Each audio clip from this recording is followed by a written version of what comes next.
2019, o debate vai para a arena política, né, e há um aumento do orçamento impositivo, cria o orçamento do relator, o chamado orçamento secreto, emendas RP9, e o presidente veta inicialmente, o Congresso insiste, mantém-se o orçamento, digamos, secreto do relator geral, vai ao Supremo, a DPF 850, 51, 53, 54 e a DPF 1014.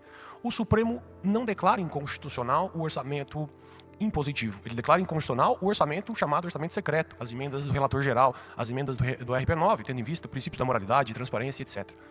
Ou seja, os poderes atuaram. Eu tenho o legislativo querendo essa forma, esse modelo. Eu tenho o executivo inicialmente vetando, mas também aceitando. E eu tenho o judiciário também mantendo ali na nossa Constituição o orçamento impositivo.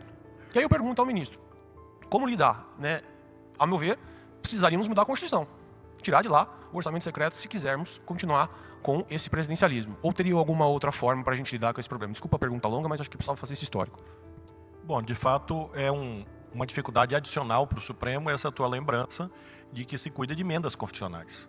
Por mais que eu tenha simpatia por um controle de constitucionalidade forte, e não é uma simpatia gratuita ou corporativista. Eu fui mais tempo político do que juiz. Eu fui político 18 anos, sou juiz, somando tudo 13. Então não é corporativismo judicial, é uma necessidade do nosso tempo. Controle de constitucionalidade forte está em debate hoje nos Estados Unidos da América. Constitucionalismo abusivo, ou seja, maiorias ocasionais que pretendem passar por cima do plexo de valores perenes, é uma tendência do nosso tempo. Porém, aí vem o porém, certamente não é simples para o Supremo declarar inconstitucional uma emenda constitucional. E esse exatamente é o nosso desafio. Tem base doutrinária? Tem. As cláusulas pétreas, etc. Mas institucionalmente tem um custo elevado que faz com que hoje o que nós fazemos lá é procurar, como disse o Ivan há pouco, afirmar os conceitos de transparência e rastreabilidade, para poder exatamente, quem sabe, com isto, levar um processo mais amplo de debate social, em que aí a sociedade, com seus representantes eleitos, vá chegando a uma solução. Eu não marquei, assim, eu sou cristão, vocês sabem, e portanto acredito que em algum momento haverá o apocalipse.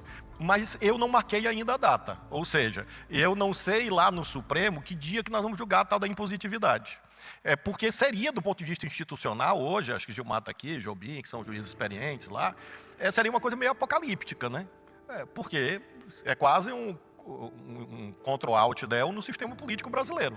E eu não sei exatamente depois do apocalipse o que fica. Eu creio que é o reino. Mas, enfim, nós precisamos ter uma abordagem, acho que processualista, né? Progressiva, ponderada, moderada, desde que os outros atores institucionais permitam isso. Lembro isso, freios e contrapesos.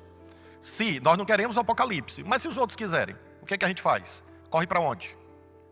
Do ponto de vista institucional, qual é a lógica hoje no Brasil? É empurrar o diferente para o canto do ringue. E normalmente as pessoas não gostam de ficar no canto do ringue. O Jobim, quando eu saí do judiciário para ser juiz, ele é culpado de tudo. E ele me deu um monte de conselhos e tal. E ele disse, Flávio, sempre tem a posição. Aí eu digo, certo. Tem a coragem, eu digo, certo. Tem a humildade, certo. Ele só não me disse o preço. E aí, eu sempre adotei isso. Então, qual é? Eu adotei, ele me contava, ele dizia, Flávio, na política, está aqui Orlando, Perpétua, os governadores, Mauro, Mitidieri e outros colegas da política, claro, Alexandre. O Jobim dizia, na política está errado você ser irrelevante, não sei o quê, tem a posição, não fique no canto do ringue. Hoje, a lógica dominante no Brasil é essa lógica do extermínio do diferente. E acho que o Supremo não deve entrar muito nessa lógica, porém, se nos colocarem lá, o que é que a gente faz? Os outros têm que pensar nisso também, né? Porque se não nos dão saída, nós vamos ter que, de algum modo, readequar, até por imperativo físico, das leis de Newton, ação e reação.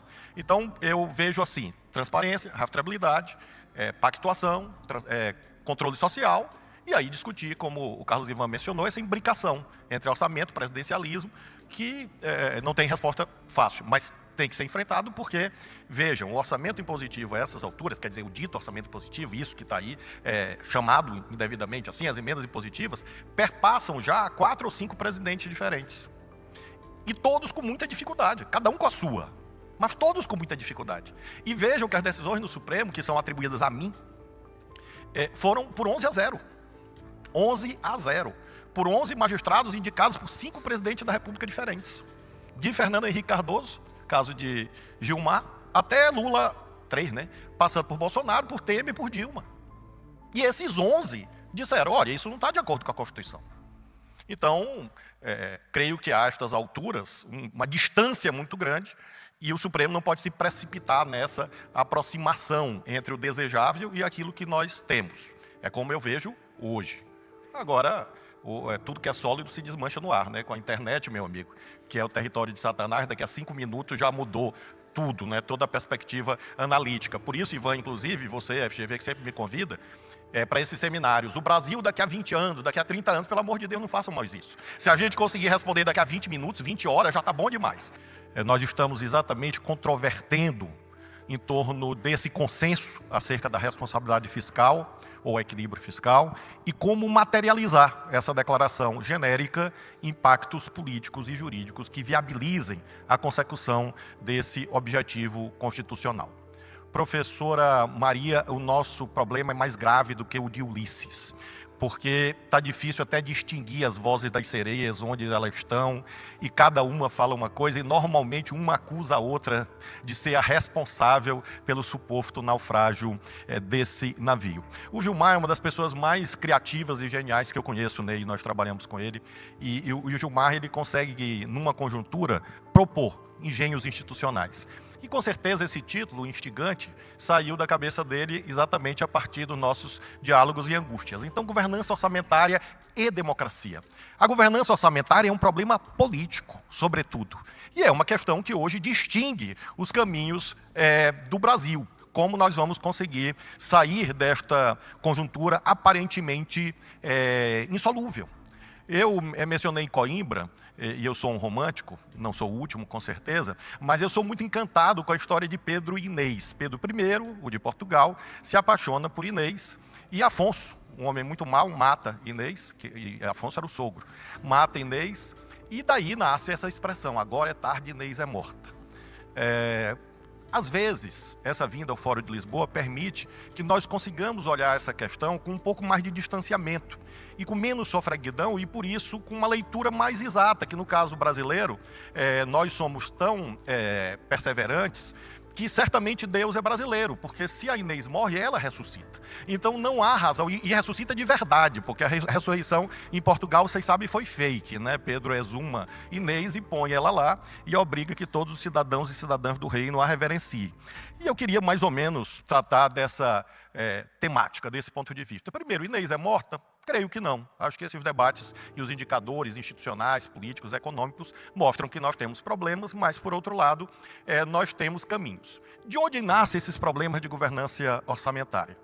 Quando, da ditadura militar, era fácil definir governança e governabilidade, porque ela se assentava num tripé. Eu posso, eu quero, eu mando.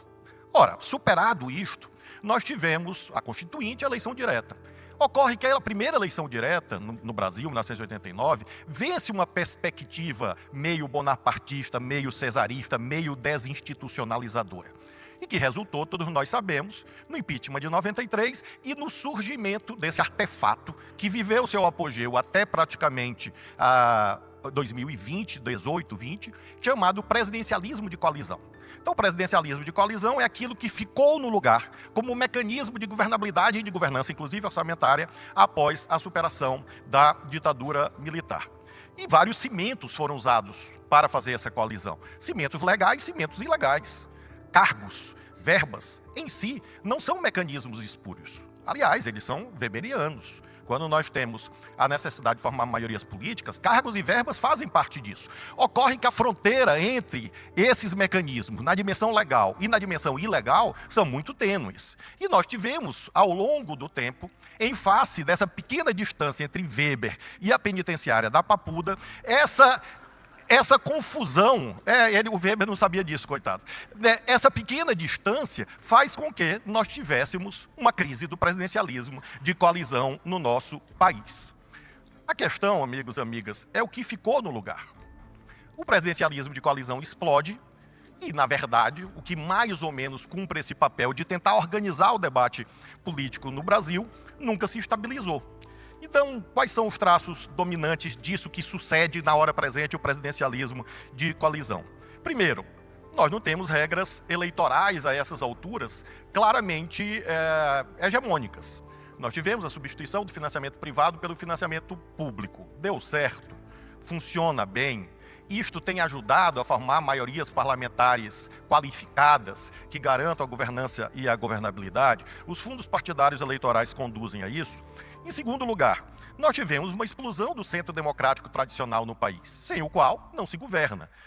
Nós estamos hoje com uma carência daquele binômio, Conde Cavour, Garibaldi. Como é que se faz a unificação na Itália? Num acordo. Conde Cavour de um lado, Zé Patrocínio de outro. Como é que é o varguismo? Como é o varguismo do Brasil? O varguismo do Brasil é um acordo com dois grandes partidos, um mais centrista e outro mais trabalhista, um pouco mais à centro-esquerda. Então nós tivemos a explosão do centro democrático tradicional no nosso país. Mencionava ontem para o Jobim e para o presidente Temer que eu tenho no meu gabinete, além de muitos santos católicos, cada vez mais, porque eu tenho precisado muito deles, uma foto do Ulisses Guimarães. E é paradoxal como todos os políticos que andam por lá, da extrema de um lado, da extrema do outro, reconhecem esta figura simbólica que hoje, infelizmente, tem dificuldades de afirmação. Em terceiro lugar, a internet com uma lógica muito venenosa à democracia. A internet é um espaço de guerra. E a guerra é a negação da política. Nada com o senhor, padre, é a guerra mesmo. Porque é o padre Guerra. A internet é um espaço de litigância, é um espaço de beligerância. É um espaço de extermínio. Não é o espaço da celebração da diferença. Porque só monetiza assim. Se não for a litigância levada à enésima potência, não dá dinheiro. E por isso mesmo nós temos estas dificuldades do presidencialismo de coalizão no nosso país. E, finalmente, o que mais ficou nesse lugar hoje, no momento atual? Nós temos a ideia das chamadas emendas impositivas. Professora, lá no nosso país não existe lei travão. E eu acabei virando, por esses caprichos do destino, uma espécie de juiz travão. E é um papel chato. Tem muita gente que me odeia, inclusive, mas tem muita gente que gosta. Por quê? Porque quando eu assumo a relatoria das ações constitucionais relativas a essa temática das emendas impositivas, querido Alexandre, nós tínhamos uma desorganização absoluta quanto ao funcionamento do devido processo legal orçamentário. E como o Zé Roberto Afonso disse, a nossa Lei Geral de Finanças Públicas é a velha 4320 de 64, é preciso que alguém faça mais ou menos esse papel de tentar dizer onde está o trilho, isso sim, isso não pode. E aí vem o quinto elemento daquilo que hoje eu identifico como sendo, que ficou no lugar do presidencialismo de coalizão, que é exatamente o papel do Supremo, que é muito difícil hoje, porque o Supremo vive uma sobrecarga enorme e crescente, e isso é contra-utópico. Uma sociedade em que todas as questões políticas, sociais, econômicas, religiosas têm que ser arbitradas no Supremo, ela é disfuncional daquilo que ela tem de central, que é o jogo institucional. Como a internet é desinstitucionalizadora, como o modelo eleitoral de financiamento no Brasil é desagregador, nós temos a necessidade de alguém decidir os problemas concretos que são postos. Tanto é que, vejam, Zé Roberto Afonso, normalmente o pessoal do direito odeia economista e economista odeia o pessoal do direito, porque são visões muito diferentes, claro que vocês são exceções. Mas o Zé Roberto pensa num problema econômico, assim espero, o Zé Roberto pensa num problema econômico, e qual é a saída que ele imagina? Uma ação direta de inconstitucionalidade no Supremo. Ele não pensou no Congresso, ele não pensou na política. E aí o que acontece? O Supremo toda hora é demandado para decidir tudo. E nós temos dois caminhos. O primeiro, vamos matar Inês. A gente diz assim, matar Inês não é problema nosso. Isso se chama autocontenção. Alguém vai aplaudir ou depois vão dizer, olha, o Supremo omisso, prevaricador, deixou Inês morrer. E agora é tarde, Inês é morta. Se a gente corre com a toga para não deixar matar Inês, Afonso, não matar Inês, o que acontece? Ativismo, ditadores, usurpação, invasão, impeachment e assim sucessivamente. Então é uma escolha complexa no momento em que, evidentemente, a vocação do Supremo é para arbitramento ad hoc, caso a caso. Quem prospecta e constrói, pactua o futuro, obviamente é a política. E o Supremo, quando trata desses temas orçamentários e financeiros, sempre vai dar uma resposta casuística, no sentido essencial da palavra. E isso, evidentemente, é insuficiente. Você só caminha até a esquina seguinte. Então, eu estou no Supremo há pouquíssimo tempo, todos sabem. Gilmar é o mais antigo, eu sou o mais novo. Lá, na verdade, em tudo, claro. E lá... E lá, o que aconteceu nesse período? Nós decidimos a revisão da vida toda do INSS, o critério de correção da FGTS. Eu estava, a meu ver, quase numa sessão espírita jurídica, porque nós estávamos discutindo plano cruzado, plano Bresser, plano... A maioria sequer sabe o que é isso, dos presentes aqui. Plano cruzado, plano Bresser. Decidimos outro dia a controvérsia sobre essas questões. E agora, bom, emendas todas as horas. E agora nós temos, já caminho para a conclusão, esse tema das conciliações, que é outro paradoxo. Eu vejo articulistas no jornal, Ivan, dizendo assim, vejam, o Supremo está fazendo o que não deve, fazendo conciliação em torno de direitos fundamentais. Inventaram essa doutrina lá no Brasil, que não existe conciliação sobre direitos fundamentais. Eu disse, bom, então não devia existir nem divórcio, né, porque é um direito fundamental. Mas é certo, por outro lado, que não é toda hora que o Supremo deve assumir o papel de instância, de coordenação de pacto político. Por quê? Porque não é bom para o Supremo e não é bom para a democracia e não é bom para a sociedade, e os juízes do Supremo não querem isto. Vejam agora esse tema da hora, que eu não sou relator, porque Deus é bom. Se nós fizéssemos uma banca de concurso de direito tributário com alunos do primeiro período da graduação de direito, todo mundo sabe a resposta sobre essa controvérsia. Ela não tem nada de profundo juridicamente, pelo contrário, ela é rasa, ela é simplória, é silogismo aristotélico, premissa, conclusão. Mas se transformou num tema constitucional de altíssima indagação pelos fatores que, abstratamente, não cabem ao Supremo. E qual é a saída institucional? Ou o Supremo diz, vamos fazer a adjudicação, aplicar a lei ao caso concreto, seu papel tradicional, ou o Supremo vai fazer o quê? Política. Chamar uma audiência de conciliação, para conciliar aqueles que deveriam se conciliar pelos seus próprios meios, pelos seus próprios caminhos. Então esses são os impasses pelos quais, eu não sei exatamente o que vai acontecer, eu estou especulando, eu não sei também o que o Alexandre vai decidir, e também não sei como vou votar. Claro, eu sei como eu vou votar, eu estou apenas brincando aqui com vocês. Mas eu tenho que dizer isso, né? É obrigatório, senão o Gilmar briga comigo. Do ponto de vista jurídico, não tem mais do que 5 minutos de debate. Agora, exatamente por conta desse itinerário institucional, nós temos essas dificuldades a que fiz alusão, o que transforma o cenário de governança orçamentária hoje no Brasil, submetido a um problema jurídico clássico tradicional, que é o problema do juízo de proporcionalidade ou de concordância prática, que é, finalmente, a última incompreensão, Ivan, que eu queria assinalar. Quando nós tratamos de um tema orçamentário, emendas impositivas, ou responsabilidade fiscal, é claro que há dissensos sobre isto. É claro que há regras aparentemente conflitantes. Por exemplo, quando se fala em responsabilidade fiscal, há pessoas que olham mais para a coluna da receita. Há pessoas que olham mais para a coluna da despesa. E íncito a isso, tanto num caso como no outro, há conflitos federativos e distributivos, históricos no país. Isso é normal no regime democrático. Não pode haver escamoteamento, é preciso que haja franqueza para entender que por baixo do consenso retórico há essas disputas. E aí se produz a seguinte incompreensão.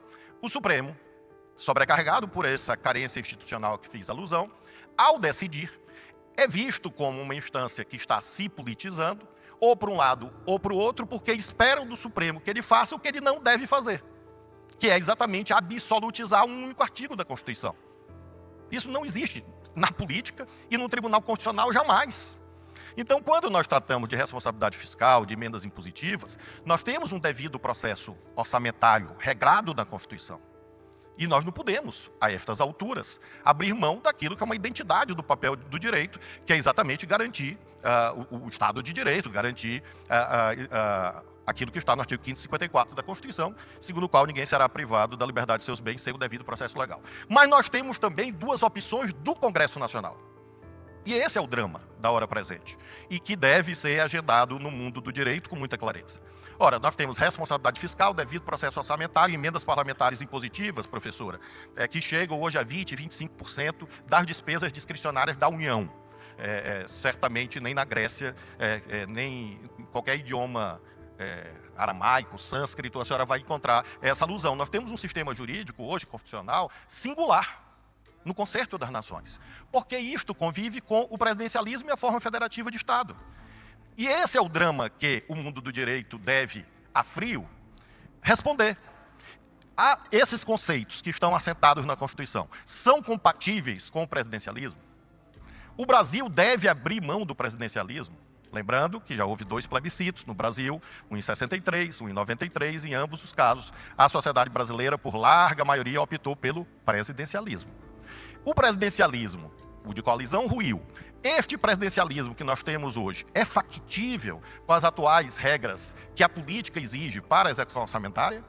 E, finalmente, num país grande como o nosso, há a opção quase que natural, a forma federativa de Estado.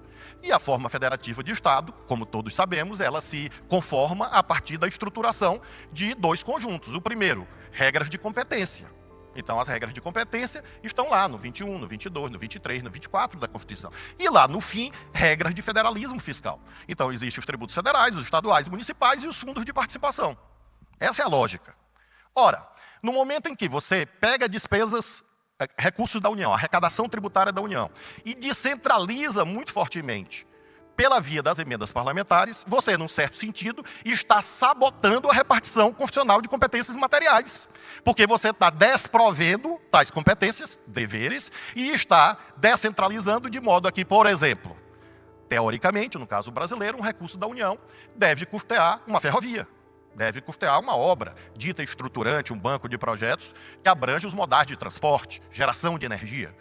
Ora, se os recursos discricionários que constitucionalmente devem ser alocados nisso se transformam em mecanismos de descentralização e desconcentração para obras igualmente justas, igualmente importantes, porém com caráter diferente, que são as obras de caráter local.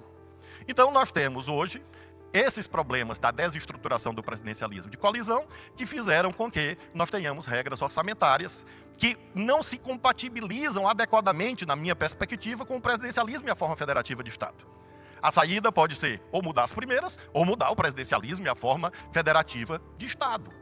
Mas isso tem que ser enfrentado sob pena de nós não conseguirmos dissipar esse pessimismo, essa subjetividade que faz com que nós tenhamos dificuldades crescentes de alavancar a economia brasileira e a sua dimensão social.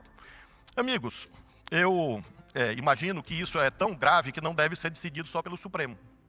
E esse é o ponto principal que eu vim aqui tranquilizar a todos. No Supremo, há pessoas de todos os tipos, origens, pensamentos, como deve ser um tribunal no país democrático. Mas eu não conheço ninguém que esteja feliz com essa ideia da hiperjudicialização dos conflitos políticos, econômicos e sociais. Afirmo a vocês que não há essa perspectiva, porque nós sabemos que a Inês, volto a ela, é tão importante que não deve ser só a toga, muito menos uma toga solipsista, individualista, a poder salvá-la. Agora, não contem também com o Supremo prevaricador e absenteísta, que diga assim, não, isso não é comigo. Porque esse outro extremo seria também, num certo sentido, uma renúncia a um dever e seria, num certo sentido, uma traição aos deveres de um juiz constitucional.